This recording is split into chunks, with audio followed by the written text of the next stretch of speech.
I'm a grown man, and I don't go out. I don't go out in the Golden Globes and make stuff up and then go, oh, I shouldn't have said that. I knew what I was going to say. I practiced it in the mirror.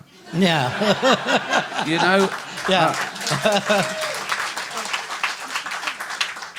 But when you walk out at a place like the Golden Globes and I've got that joke coming, let's say you're doing a joke about a certain celebrity, and it's coming 2 or 3 jokes later, but you can see that person sitting there right now. Well, I know they're going to be there. Yeah. And I think that's one thing. I think if I couldn't tell a joke because a particular person was in the audience, then I shouldn't tell the joke. Yeah. Because I've got to be brave enough to explain to that person why that joke is okay, and I want to stand by it. So I try and make them bulletproof, where I can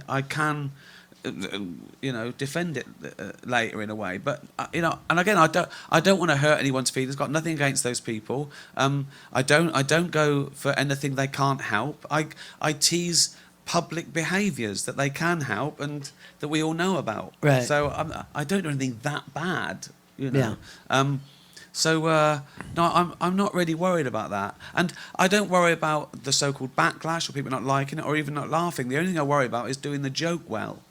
Do you know? If I do the joke well, I've done my job, and then whatever happens, because whatever you do, someone's going to be offended by it.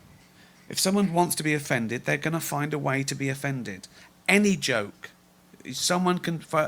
Why did the chicken cross the road? Hey, my fucking chicken died earlier. Yeah, right. Yeah. So you've just got to do your best and stand by it. But you do prefer the thin ice. There's no doubt about that. I like the tension. Yeah. I like the tension. The whole concept of a joke is the surprise.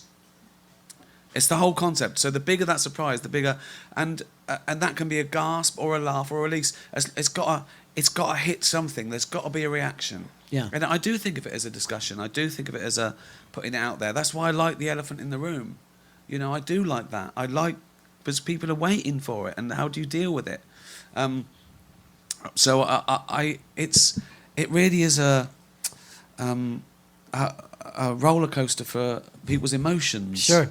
That's fun. That's a workout for the soul. I always and I love soul talk from a atheist. That's always exciting. Because I've had this talk with people before. I find your work to be pretty spiritual in terms of connectedness. You know what I mean? I'm spiritual, not in the sense that I believe there's a God or anything like that. But if you mean how much I'm in awe of the world and humanity and art, and of course, I'm very spiritual. I love it.